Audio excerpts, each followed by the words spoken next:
আসসালামু আলাইকুম এভরিওয়ান, সবাই কেমন আছেন? আশা করি সবাই ভালো আছেন। তো আপনাদের মাঝে আজকে যে ভিডিওটা শেয়ার করব, আসলে আমার মেয়েটা অনেক অসুস্থ। তো গত 2 দিন আমি হসপিটালে ছিলাম। আজকে আবার নিতেছি। তো যে দেখেন আমি বাড়ি থেকে রওনা হয়ে গেছি।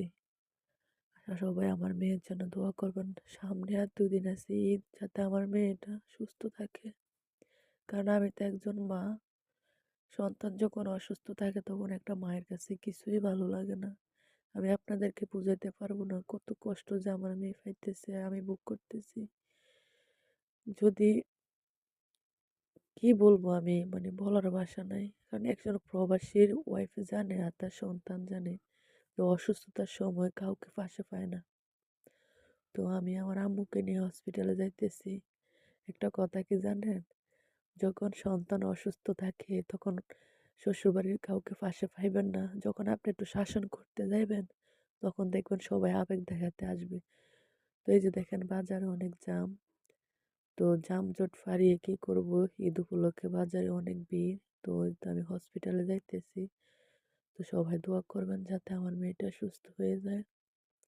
আমার মেয়েটা অনেক কষ্ট পাইতেছে, আমি আপনাদেরকে বুঝিয়ে বলতে পারবো না। তো এই ভিডিওটা কালকে করা। তো আমি ভোর রাত্রে এটা আপনাদের মাঝে শেয়ার করতেছি। আশা করি আপনারা সবাই আমাকে সাপোর্ট করবেন। কথা বলতে বলতে আমি হসপিটাল চলে আসছি। তো হসপিটালের ভিডিও আমি নিতে পারি নাই, যাতে আমি আমার মেয়েকে নিয়ে, আমার আম্মু আসছে, তো ওইভাবে মোবাইল ধরা হয় নাই। তো আপনাদের মাঝে কি চাইবো আর আমি বুঝতে পারতেছি না। তো এই যে দেখেন আমার মেয়ের আমি লিফটে যাইতে বলছি, আমার মেয়ে লিফটে যাইবে না, হাইটে উঠবে ও 5 তলার মধ্যে। তো আসলে 5 তলার সিঁড়ি দিয়ে ওঠাটা আসলে অনেক কষ্ট। তো কি করব, মেয়েটা অনেক কান্নাকাটি করতেছে। তো আপনারা সবাই আমাকে একটু সাপোর্ট করবেন। আপনাদের সাপোর্ট আমার দরকার। আর যদি আমার হাজবেন্ড দেশে থাকতো তাহলে মনে হয় আমার এই কষ্টটা হইতো না।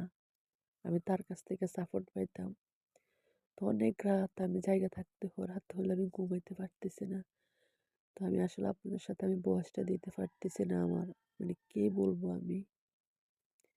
তো আমি দোয়া করি পৃথিবীর যত মানুষের সন্তান আছে আল্লাহ সবাইকে হেফাজত রাখুক, সুস্থ রাখুক। আর সব মায়েদেরকে আল্লাহ ধৈর্য ধরার তৌফিক দেখ এই রমজানের উসিলা। তো দেখতে দেখতে হসপিটাল থেকে বাইরে আসে, আমি এখানে এসে ভাবতেছি সবাই ঈদের মার্কেট করে, আর আমি আমার মেয়েকে নিয়ে হসপিটালে দৌড়াইতেছি। আসলে আমার মতো অনেকে এরকম হসপিটালে বাড়ি দৌড়াইতেছে দেখে বাড়ির দিকে রওনা হয়ে চলে যেতেছি।